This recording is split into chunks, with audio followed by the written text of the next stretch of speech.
नमस्कार।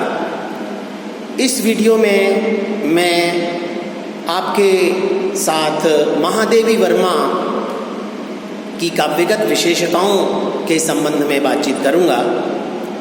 महादेवी वर्मा हिंदी की सर्वाधिक प्रतिभावान कवित्रियों में से एक मानी जाती हैं।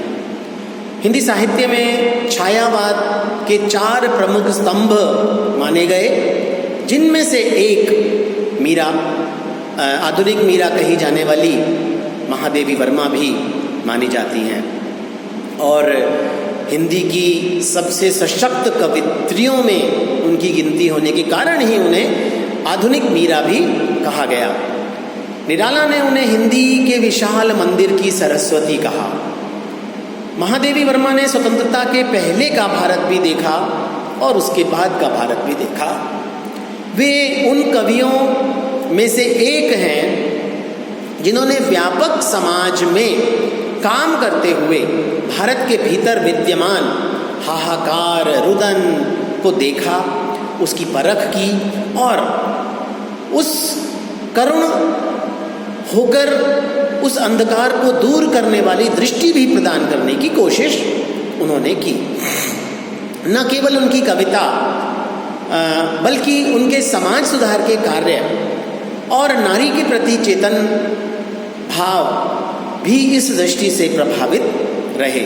उन्होंने मन की पीड़ा को इतने स्नेह और श्रृंगार से सजाया कि दीप शिखा में वह जन जन की पीड़ा के रूप में स्थापित हुई और उसने केवल पाठकों को ही नहीं, समीक्षकों को भी गहराई से प्रभावित किया।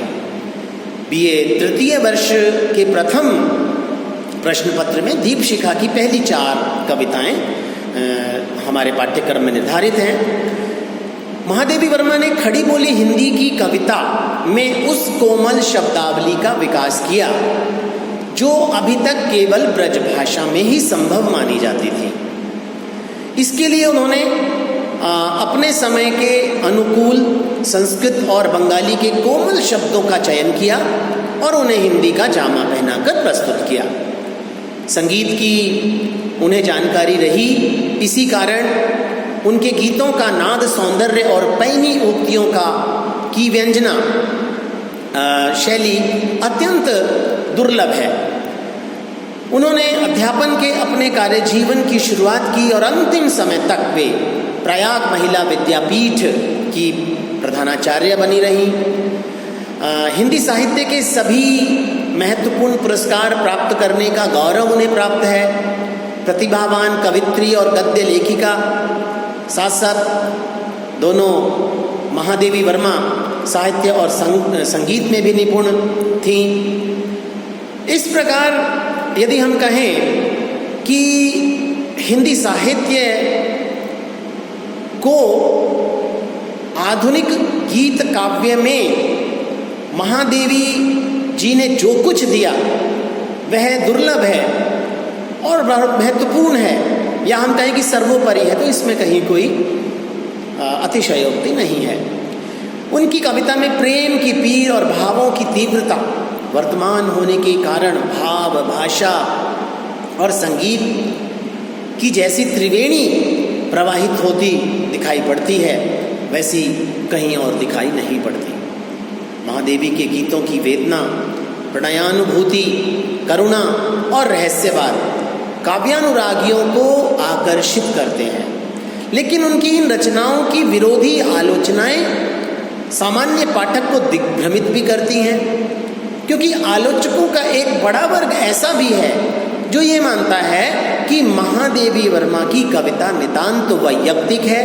उनकी पीड़ा, उनकी वेदना, उनकी करुणा, उनकी में कृत्रिमता और बनावटीपन है। इस संबंध में कुछ विद्वानों के विचार मैं आपके सामने रखता हूँ।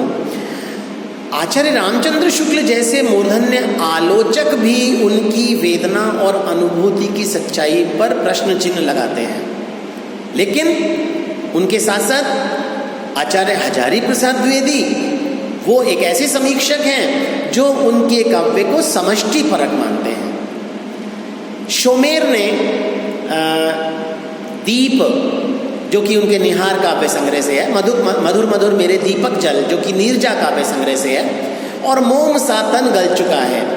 उनकी कविताओं को शोमेर ने उद्धृत किया और ये निष्कर्ष निकाला कि ये कविताएं महादेवी के आत्मभक्षी दीप अभिप्राय को ही व्याख्यायित नहीं करती, बल्कि उनकी कविता की सामान्य मुद्रा और बुनावट का प्रतिनिधि रूप भी मानी जा सकती हैं। इसी प्रकार सत्यप्रकाश मिश्र छायावाद से संबंधित उनकी शास्त्र मीमांसा के विषय में कहते हैं कि महादेवी ने वैदुष्य युक्त तार्किकता और उदाहरणों के द्वारा छायावाद और रहस्यवाद के वस्तु शिल्प की पूर्ववर्ती काव्य से भिन्नता और विशिष्टता ही नहीं बताई, बल्कि ये भी बताया है कि वो किन अर्थों में मानवीय संवेदन के बदलाव और अभिव्यक्ति के नएपन का काव्य है। उन्होंने किसी पर भाव साम्य, भावोपहरण आदि का आरोप नहीं लगाया, केवल छायावाद के स्वभाव, चरित्र, स्वरूप और विशिष्टता का वर्णन किया है। प्रभाकर श्रोत्रिय उनके बारे में कहते हैं कि जो लोग उन्हें पीड़ा और निराशा की कवित्री मानते हैं, वो ये नहीं जानते कि उस पीड़ा में कितनी आग है जो जीवन के सत्य को उजागर करती है। तो हम देखते हैं कि ये सच्चाई है कि महादेवी वर्मा का काव्य संसार छायावाद की परिधि में आता है, पर उनकी कविता को उनके युग से एकदम असंपृक्त करके देखना उनके साथ अन्याय करना होगा। महादेवी वर्मा एक सजग रचनाकार हैं, एक सजग कवित्री हैं। बंगाल के अकाल के समय 1943 में उन्होंने एक काव्य संकलन प्रकाशित किया था और बंगाल से संबंधित भंग भ्रू शतवंदना नामक कविता भी लिखी थी। इसी प्रकार चीन के आक्रमण के प्रतिवाद में हिमालय नामक काव्य संग्रह का संपादन उन्होंने किया। तो यह संकलन उनके युगबोध का प्रमाण है। कब महादेवी का आविर्भाव जिस समय हुआ, तब खड़ी बोली का आकार परिष्कृत हो रहा था। उन्होंने हिंदी कविता को ब्रजभाषा की कोमलता दी, छंदों के नए दौर को गीतों का भंडार दिया और भारतीय दर्शन को वेदना की हार्दिक स्वीकृति भी प्रदान की। इस प्रकार उन्होंने भाषा, साहित्य और दर्शन तीनों क्षेत्रों में ऐसा महत्वपूर्ण कार्य किया जिसने आने वाली पीढ़ी को पूरी तरीके से प्रभावित किया। शची रानी गोल्टो ने भी उनकी कविता को सुसज्जित भाषा का अनुपम उदाहरण कहा।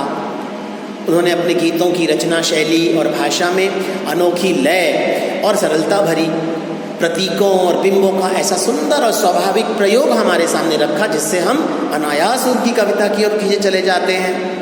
छायावाद की समृद्धि में उनका योगदान बहुत महत्वपूर्ण है। छायावादी कविता को जहाँ प्रसाद ने प्रकृति तत्व दिया, निराला ने मुक्त छंद की अवतारणा की, पंत ने सुकोमल कला प्रदान की, वहीं छायावाद के कलेवर में प्राण प्रतिष्ठा करने का गौरव महादेवी वर्मा को प्राप्त है। भावात्मकता और अनुभूति की गहनता उनकी कविता में बहुत बड़ी विशेषता के रूप में हमारे सामने है।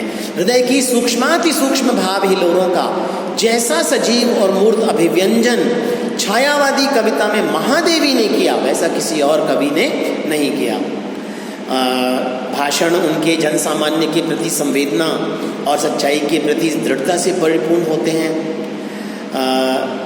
उन्होंने समाज सुधार और नारी स्वतंत्रता से संबंधित विचारों में दृढ़ता और विकास का अनुपम सामंजस्य स्थापित किया है।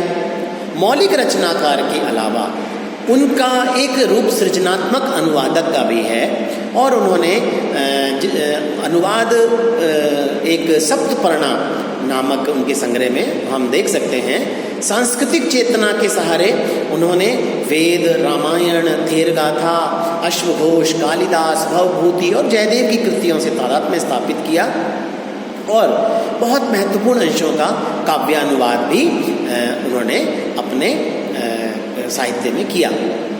इस प्रकार हिंदी के समग्र चिंतन परक और ललित लेखन की दृष्टि से उनकी कविता समृद्ध है और यह महादेवी के लिए एक बहुत महत्वपूर्ण चीज़ रही है।